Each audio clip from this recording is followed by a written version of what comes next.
with a statement, and we'll jump into questions. Pleased to get a win on Saturday versus Middle. We haven't had a whole lot. Time took yesterday to gather ourselves, rest up a little bit, and we'll start today preparing for Delaware, Liberty, big road trip for us. Hopefully continue to play well, continue to build both short-term, hopefully with some wins, and long-term here for as we get to the end of the season. So looking forward to what's in front of us and ready to get to work this week. All right, just looking ahead to Delaware. This is the first time this program's faced them. Obviously has had some struggles, but they've won 3 straight. Just first off, your general impression of that. They played 3 guys 40 minutes last game and 2 guys 37 minutes. So they're playing 5 players. They play a 2-3 zone. They have been playing it a lot of the game, most of the game, all of the game.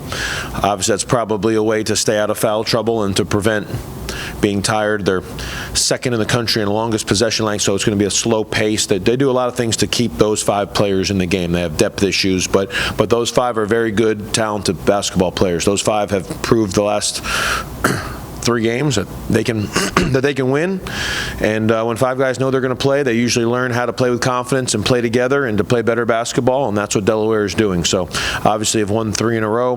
They've won at home, 1 on the road. They've competed, they've won close games, and we're in for a test on Wednesday. Right, Bliss, I mean, alone, I think he's 39.5 minutes a game, which is it's ridiculous, really. I mean, they've got 4 guys plus 30. They're playing 5 players right now. So I mean, I don't know who was playing earlier. I didn't watch them, but it must be because of injuries. But literally, they had 2 guys off the bench play 3 minutes. They had 3 guys play 40 and 2 play 37. So they're at the point where they're playing these guys. I'd expect all 5 for 40 minutes, short of foul trouble or short of getting banged up or being tired. So that's just kind of how their team is formed. We've all probably had years where injuries get the best of us. But at the same time, just take it for what it is. Those 5 players are going to play with a lot of confidence. Bliss is kind of the engine that makes them go. Obviously, he was at University of Virginia the last couple of years, didn't play, but obviously has been around good basketball, been recruited as a high-level basketball player, and he's kind of a do-it-all guard that is the engine that makes them go. Fernandez has been at George Mason and Providence, talented, has had 20-plus the last 3 games. You know, those 2 guys are probably the talents for sure. The big kid Hauser is a 5-man that shoots threes, so all 5 guys on the floor can shoot that basketball. So they're a unique challenge in the sense that they got a lot of talent, a lot of ability, they play with confidence, and all 5 guys can shoot. Coach, you've talked about the importance of staying in the moment throughout conference play, and after Saturday's when you said that these guys did a really good job of staying together and staying connected throughout that game. How have you seen that improve over the last few weeks? Yeah, I don't know. I think we're talking a lot less about, and sometimes when you start the season, it's expectation, what you're supposed to be doing, or maybe your points per game, or how much you want to play. I mean, there's a lot of factors now that go into this that from an old school traditional mindset, quote unquote, shouldn't matter, but in the reality today, they do matter. I think as you build, probably the last 3 weeks, really since the Sam Houston game, I mean, we've tried to just, hey, you earn your way on the bus, you earn your way on the floor, and it doesn't, and it's whoever plays closest to what they're capable of. I'm not going to play a player at 70% of what they can play if they think that's better than 90-something%. No. You better play at 100% to help WKU win. And I think every team, whether coaches are saying it or not, is fighting with that in this kind of new, thrown together, transfer portal type world. And it's not a indictment of the young men at all. Like it's just kind of structurally the challenge we're all facing. It's why you see in the league, our league, but every league, you see ups and downs and random results because everybody's going through team building throughout the whole year. And we all assume, players don't say this, but we all assume that as you get to the end, there's some guys that are not trying to help us with team building. There's outside influences that, are always, I mean, if you watch TV and you watch the NBA, is LeBron going to play next year? It's all about next year. It's next year, next. It's not a lot of talk about team building and winning. So I think our team the last 3 weeks has buckled down, and like I said, I feel like we've made progress. If we can get as much better the next 3 weeks as we have the last 3 weeks, I think we have a chance. Obviously, you need to keep getting healthy. but really just proud of the guys for buying into one another, to buying into the overall goal and purpose of the season and what we all came here to do in a world where it can be tricky and complicated to stay focused and to believe that team success will benefit each individual. I think the guys have done a good job, and I think that the results show on the court, and hopefully we learn from winning, and that positive reinforcement helps us move forward. What do you think, like you said with that team going, what do you think some of those keys have been this past 3 weeks that you've seen from your staff and also your players that have been able to lead to that success? No, I mean, I guess probably just, I mean, it's you do all the things in June, July, August, September, October to get to know one another. So the off-court stuff, this and that, and you mix some of that in, still, like you mix some of that in because it's a positive to see each other, not just in practice in games. Like we're all human, and we're all trying. Like there's no malicious intent ever. So I think you want to do, you want to make sure that you stay in touch with the human elements of this all, and that when we struggle and when we lose, nobody's trying to lose. Nobody's trying to not succeed. We're all trying to succeed, but you have to keep the main 1, 2, 3, 4 things that lead to group success. You can lose sight of that sometimes, If a player's not playing as much as he wants to and gets on the floor, man, sometimes it's, if I get a bucket or two, I'll stay on the floor. That's not malicious, and it could be true sometimes. If a guy struggles on defense but he goes 2 for 2 from 3, yeah, I got to decide if the 6 points he got are better than the 3 or 4 points he let up. Like there is some truth to that, and a lot of players resort to their own individual scoring sometimes as a way to stay on the floor subconsciously. I don't think anybody does it maliciously or intentionally. So yeah, you mix in some, last night there's last night as a team we went to an FCA banquet here in town, and that's something that you see each other in a different element. Probably a different, 2 weeks ago, the night before middle, we went to Dave & Buster's in Nashville and had dinner, but it kind of loosens you up. So there's some off court, I'd say once a week, twice, something like that helps. At the same time, at this time of year, it does come down to what happens basketball-wise. I played Cade Stinnett a lot of minutes at Kennesaw State, and he played the last 10 minutes versus Jacksonville State. And we didn't win either one of those games. But Cade does everything on a day-to-day basis. He is as close to his ceiling as a person and player as anybody on our team. He wants to win for WKU and for each of his teammates as much or more than anybody on our team. And so in the short term, you can say, well, why is Cade out there at the end of the Kennesaw game? You didn't win. Why did the ball found Cade Stinnett and he missed a 3 down 2 versus Jacksonville State? Yeah, but I promise he's going to be out there on Wednesday if he's the best, if he's closest to his ceiling in practice today and tomorrow, he's going to be out there Wednesday versus Delaware, because the guys that play for and are about the things that go into team success, when as a coach you reward those things, now everybody goes, well, man, I better do that if I want to get on the floor, Cade Stinnett, Kate Unseld, Leroy Odiahi, Blaze Kate to Jack Edel, and that core of returning guys, along with Terrion Murdix and Tegan Moore. Those 7 guys, I don't have any issues with as far as their intent, their day-to-day work. And obviously Tegan was out, and Terrion's, I think, getting better and better day by day with his health. But it's you try to.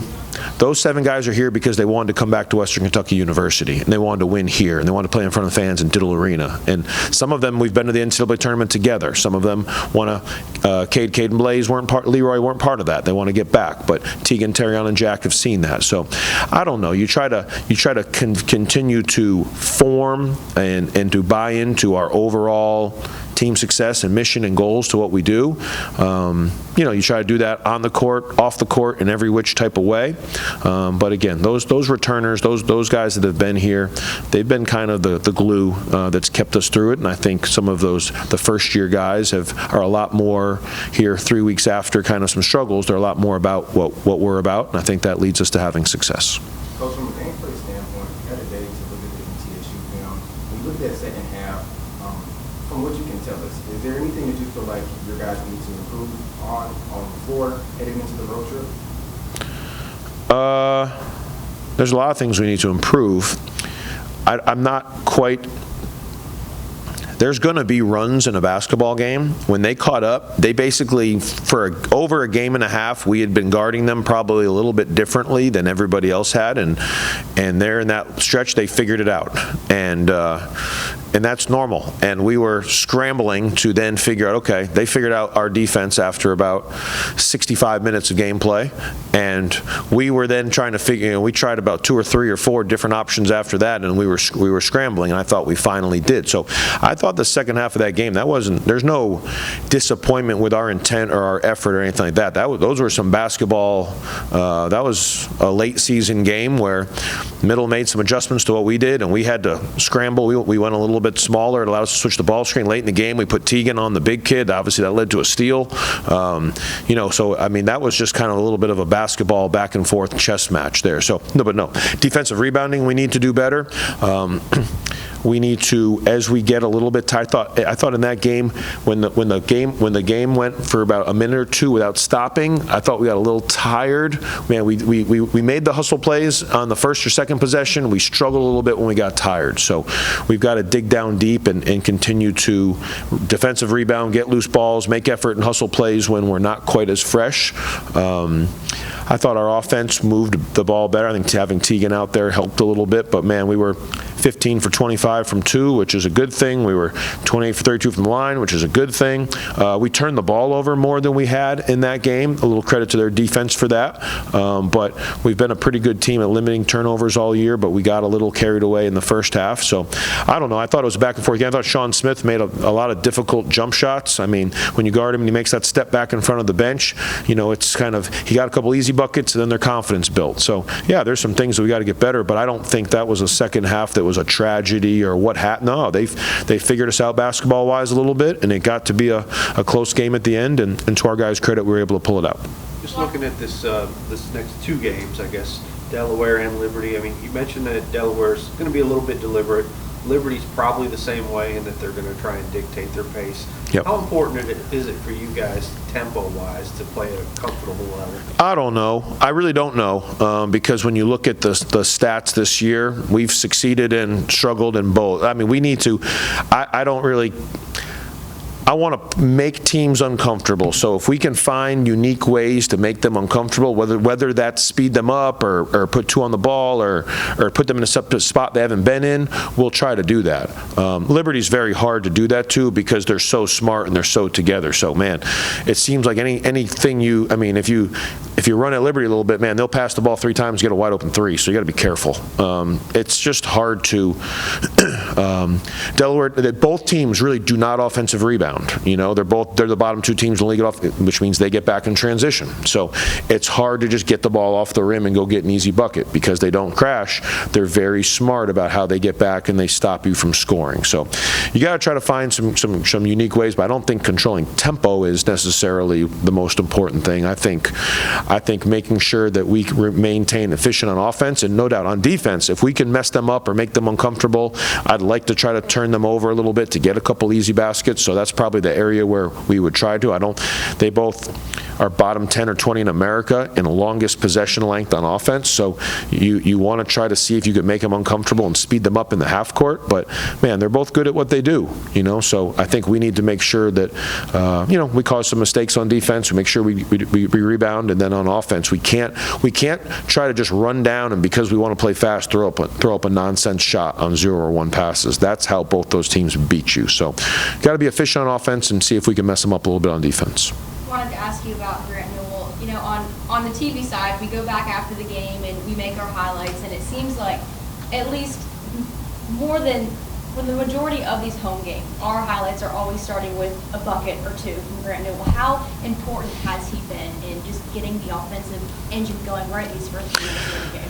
Yeah, he's gotten us off to great starts the last 2 games for sure. We need him to play with confidence. Kind of the first play the other night, it was really we're ideally going to get the ball to Terry on the other side. But what we told LJ, hey, if somehow they mess up this little slip fake ball screen with Grant, feel free to hit him in the corner, and they did. And man, Grant jumped up and hit that shot, and obviously Alston had come down and dunked the ball pretty emphatically on the first possession of the game. So I thought it was good that Grant bounced right back and hit a shot.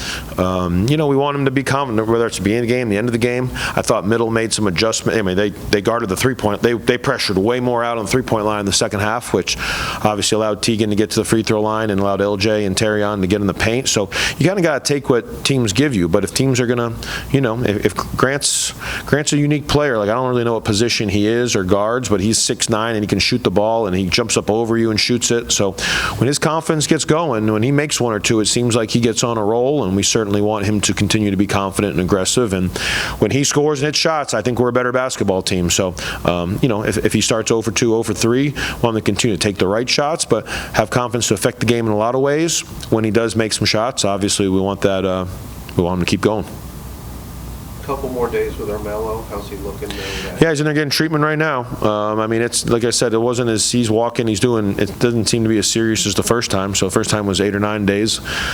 I'd use the word questionable for Wednesday. I don't know. He's working his tail off, try to get back on the court. Obviously, just a lingering thing and he's never really been through that before. So.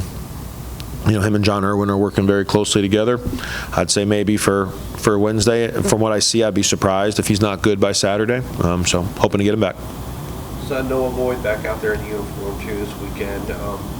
Was he available to play this past game? Yeah, was available to play. He was practicing pretty good. He kind of, not an injury, but just kind of tweaked his knee a little bit on Thursday in practice. So I just thought his mobility, you know, just trying to get him back in the mix. So, you know, didn't go to him early. I didn't want to put him in there in a tough situation there late in the game. But, yep, Noah's healthy. He's practicing. He's a full go in practice today. He's available Wednesday. Thanks, guys. Thank you.